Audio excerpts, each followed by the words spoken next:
안녕하세요. 여러분께 진실만을 전달드리는 대여배 조선업 멘토 황대근입니다. 오늘은 태광 함께 살펴보도록 하겠습니다. 최근에 2분기 영업이익이 다소 하락한 모습이 나타나면서 주춤한 현재 모습이 보여주고 있지 않나 생각을 하고 있습니다. 하지만 지속적으로 말씀을 드렸던 부분이 우리는 장기적으로 볼 필요가 있다. 앞으로 어떠한 모멘텀이 숨어 있는지 이 부분을 찾을 필요가 있다고 말씀을 드렸습니다.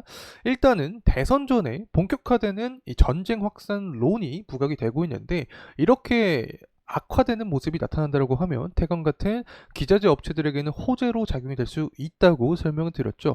그러한 이유는 무엇인지 함께 파악을 해보도록 하겠습니다. 그리고 나서 전쟁 이후의 이벤트가 바로 대선 토론입니다. 이 대선 토론이 굉장히 중요할 텐데, 이 관련된 흐름으로 인해서 태광은 어떤 영향을 받을 수 있을지 알아보도록 하고, 마지막으로 이 LNG 테마가 굉장히 중요한데 강세 흐름을 이어가면서 하반기로 갈수록 태광 같은 기자재 업체들이 부각받을 수 있을지 알아보는 시간 갖도록 하겠습니다.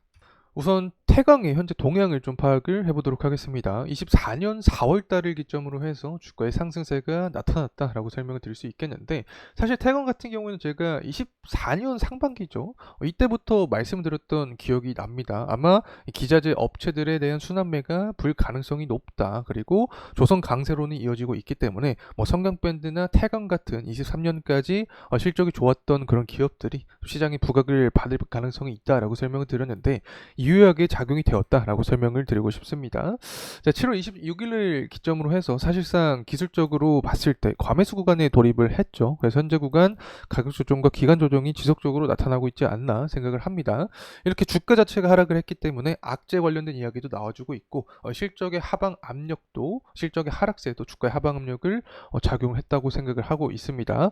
현재 수급적인 측면을 보게 되었을 때 근 한 달 동안은 외인부터 해서 기관, 연기관 사모펀드 매집 우위가 맞습니다. 하지만 최근에 동향을 파악을 해봤을 때 외국인의 매도세가 나타나주고 있는 상황이고, 연기금도 마찬가지인 모습을 보여주고 있기 때문에 어떤 반전의 키포인트가 중요한 상황이다라는 점 말씀을 드리고 싶습니다.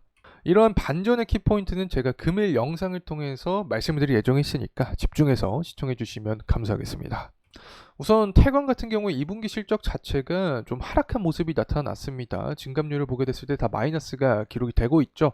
영업이익률은 그래도 23년에 비해서 떨어지긴 했지만 15%를 유지를 해주고 있다. 두 자릿수 중에서도 10% 중반대가 나타나고 있기 때문에 아직까지는 양호한 실적이 좀 유지가 되고 있지 않나 생각을 하고 있습니다. 실제로 반기 보고서를 보게 되더라도 42기와 비교했을 때 43기가 영업이익이 하락한 모습이 눈으로 볼 수 있죠. 이 부분 참고로만 말씀을 드리고 싶고, 우리는 항상 그 다음을 봐야 되죠. 앞으로 어떠한 모멘텀을 통해 받을 수 있을까, 상승할 수 있을까, 이 부분을 챙겨봐야 될 텐데, 일단 태광은 바로 조선 기자재죠. 조선은 전쟁과 굉장히 민감한 영향을 받습니다. 전쟁이 일어나게 된다고 하면 에너지 공급난이 발생이 되면서 에너지 가격이 상승할 수 있다. 그럼 LNG 수요가 증가할 확률이 높고, 그러면 조선 업체들의 호재성 기사가 나올 확률이 높다라고 설명을 드렸었죠.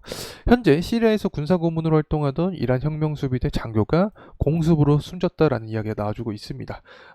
본격적으로 인명피해가 다시금 진행이 되고 있다라고 해석을 할 수 있겠고, 러시아랑 우크라이나 전쟁 관련된 이야기도 계속적으로 진행이 되고 있습니다. 러시아군은 잠시 뺏겼던 마을을 일부 되찾았다고 주장을 하고 있지만, 우크라이나군 입장에서는 계속해서 러시아 본토 안쪽으로 진격을 하고 있다. 우크라이나 대통령도 러시아 공격을 계속해서 펼치겠다라는 의지를 보여주고 있는 상황이기 때문에 대선 전에 이런 전쟁 확산론은 지속적으로 나타날 가능성이 있지 않을까. 이렇게 위기가 지속이 된다라고 하면은 오히려 조선 업체들에게는 호재로 작용될 수 있겠죠.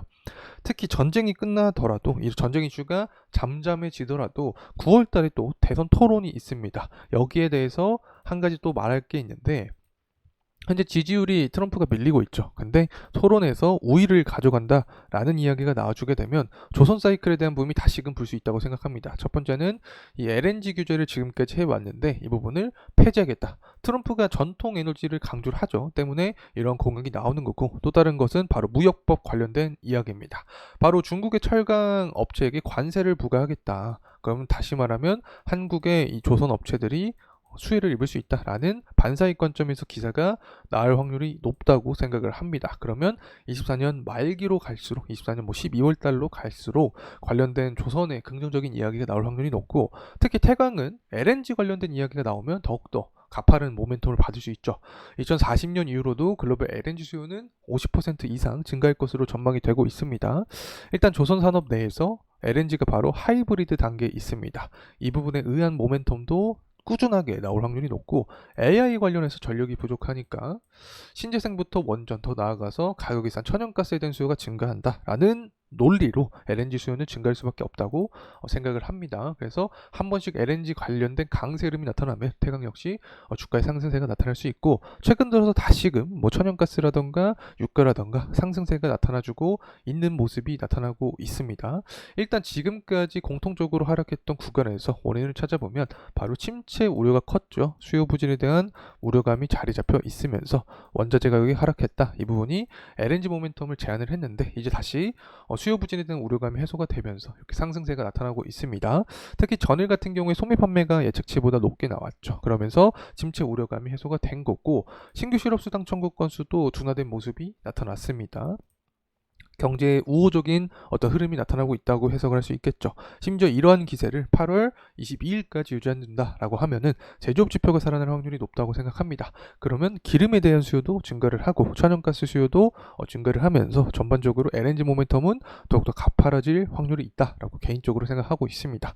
그럼 태광 같은 이런 조선 기자재 업체들은 LNG 모멘텀으로 인해서 다시 한번 조선 강세론이 형성이 되면서 추가적인 억눌렸던 부분을 개선하면서 상승에 대한 흐름까지 나타날 가능성이 존재하지 않을까 생각을 하고 있습니다. 다시금 돌아와서 가격적인 흐름세 보도록 하겠습니다. 주봉으로 살펴보도록 하죠. 현재 주가가 전반적으로 하방 압력을 받고 있는 상황인데 현재 이평선 구간을 보게 되었을 때 11선 구간에 놓여 있다라고도 볼 수 있겠죠. 이 8월 초반부에 당시에 증시 쇼크가 일어나면서 21선 구간에서 지지를 받은 모습이 나타났습니다. 그렇기 때문에 추가적인 변동성이 존재하더라도 21선 구간을 이탈하지 않는 선에서 상승하는 것이 태강을 봤을 때 가장 이상적인 시나리오가 될 수 있다. 이렇게 말씀을 드릴 수 있겠고 상승에 대한 흐름이 나타난다라고 하면 7월과 8월 달에 기록했던 이 고점 구간에 대한 돌파 여부가 중요하게 작용이 될 수 있다. 그만큼 투자 심리가 많이 자리 잡혀 있기 때문에 이 구간에 대한 돌파 여부가 중요하게 자리 잡혀 있겠죠. 그리고 이런 상승에 대한 모멘텀 여러 가지 존재할 텐데 일단은 이 대선 전 토론을 봐야 된다. 여기서 트럼프가 승기를 가져간다라고 하면 LNG 모멘텀이 강하게 불 수 있고 미국이 중국을 제재하는 반사익 관점에서도 조선 강세론이 불 수 있다.